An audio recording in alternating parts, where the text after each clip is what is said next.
Hi friends, అది మీ spoken English class. నా పేరు ఈఎన్ విజయరాఘవ. మనం ఇంతవరకు 30 వీడియోస్లో ఈ 4 చాప్టర్స్ గురించి నేర్చుకున్నాము. Am is are, was are, have are, do does did, persons అవన్నీ. ఇప్పుడు ఈ వీడియోలో ఇది 31st వీడియో, 31 వీడియో. ఈ వీడియో నుండి మనం అసైన్మెంట్ నేర్చుకుంటాము.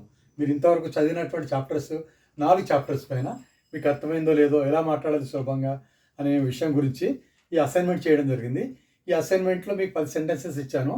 ఈ సెంటెన్సెస్ మీరు ఇది కరెక్ట్గా మీరు బాగా ప్రాక్టీస్ చేసి మీరు చూస్తే మీకు తెలిసిపోతుంది. ఇది ఇక్కడ ఒకటోటి ఎక్స్ప్లెయిన్ చేస్తాను ఫస్ట్ నేను.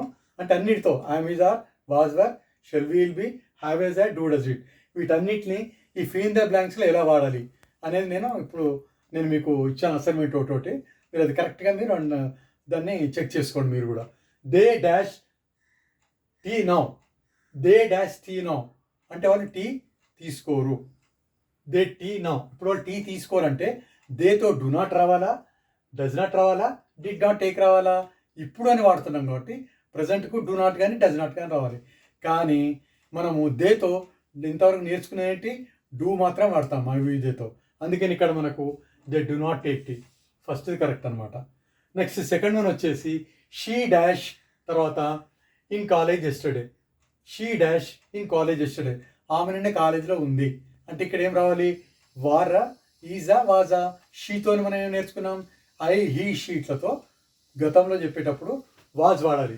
వాజ్ కరెక్ట్ అనమాట. నెక్స్ట్ వచ్చేసి మూడో sentence he a car no. డాష్లో ఏం వాడాలి? అతని కారు ఉంది. 3 పదాలు ఏది కరెక్ట్? Had, has, have. మనం ఏం నేర్చుకున్నాము? ఇప్పుడు కారు ఉంది కాబట్టి అతని దగ్గర ప్రజెంట్లో ఉంది కాబట్టి ఈ has a car no, has వాడాలి. అలాగా. నెక్స్ట్ వచ్చేసి నాలుగోది you dash in Hyderabad tomorrow. మీరు రేపు హైదరాబాద్లో ఉంటారు అనే వాక్య మీనింగ్ వస్తుంది. దాన్ని మనం వాజ్, వర్, విల్ బి, ఈ మూడిట్లో ఏది రావాలి? ఫ్యూచర్లో ఉండడానికి మనం ఫ్యూచర్కి మనం విల్ బి అని నేర్చుకున్నాము. విల్ బి కరెక్ట్ ఆన్సర్ ఇక్కడ ఈ డాష్లో. ఓకే, నెక్స్ట్ ఐదోది వచ్చేసి ఇట్ డాష్ గో నౌ. అది ఇప్పుడు వెళ్ళదు అనే మీనింగ్ రావాలి మనకు. అది ఇప్పుడు వెళ్ళదు. ఇప్పుడు ప్రజెంట్లో ఏం వాడాలి? మనము డూ కానీ డస్ కానీ వాడాలని నేర్చుకున్నాం. అందుకని ఇక్కడ మనం ఇట్ అనే దాంతో డు నాట్ గో అనకూడదు. It does not go no. ఎందుకు? డస్ అనేది హీ షీట్లతో మాత్రం వాడతాము. అది మనం నేర్చుకున్నాము ఎందులో? ఈ డూ డస్ డిడ్ చాప్టర్లో, 4 చాప్టర్లో. నెక్స్ట్ వచ్చేసి ఆరోది ఐ డాష్ వర్క్ ఎస్టర్డే.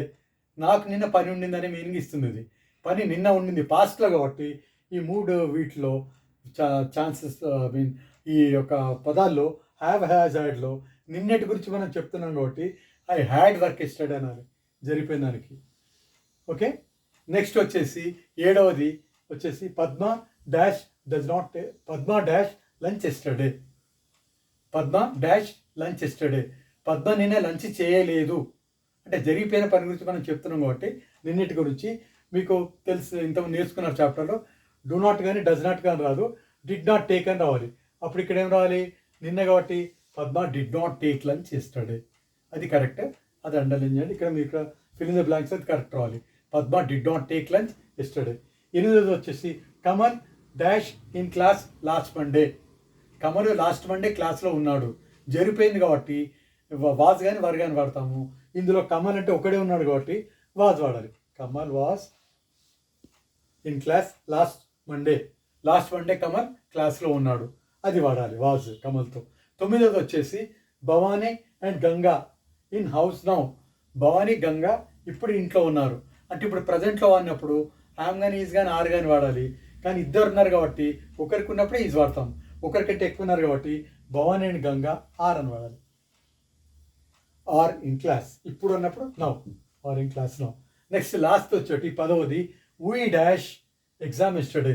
మాకు నిన్న పరీక్ష ఉండింది, ఎగ్జామ్ ఉండింది అంటే నిన్న అంటే జరిగిపోయింది కాబట్టి మనం ఇప్పుడు ప్రజెంట్లో హ్యావ్ హ్యాజ్ వాడతాం. జరిగిపోయిన దానికి ఏం వాడాలి? హ్యాడ్ వాడాలి. అందుకని డాష్లో కరెక్ట్ ఏంటది? We had class yesterday, exam yesterday, మాకు నిన్న ఎగ్జామ్ ఉండింది. ఇలాగ మీరు ఇవన్నీ 10 సెంటెన్సెస్ బాగా నేను అండర్లైన్ కూడా చేశాను. బాగా ప్రాక్టీస్ చేసుకోండి, చదవండి. మీరు బాగా ప్రాక్టీస్ చేస్తే ఈజీగా అర్థమైపోతుంది మీకు. ఇలా చదవడం వల్ల మీరు ఈజీగా సులభంగా ఎవరికైనా రెడీమేడ్ వాక్యాలను మాట్లాడవచ్చు. ఏది ఎస్టేట్ కాకుండా, కన్ఫ్యూజ్ కాకుండా సులభంగా మాట్లాడవచ్చు. మీరు 10 వాక్యాలు బాగా నేర్చుకొని ప్రాక్టీస్ చేసుకోండి. మీకు బాగా అర్థమైంది అనుకుంటాను. మీకు ఏమైనా డౌట్స్ ఉంటే కామెంట్ బాక్స్లో తెలియజేయండి. మీ డౌట్స్ని క్లియర్ చేస్తాను. Thank you, all the best.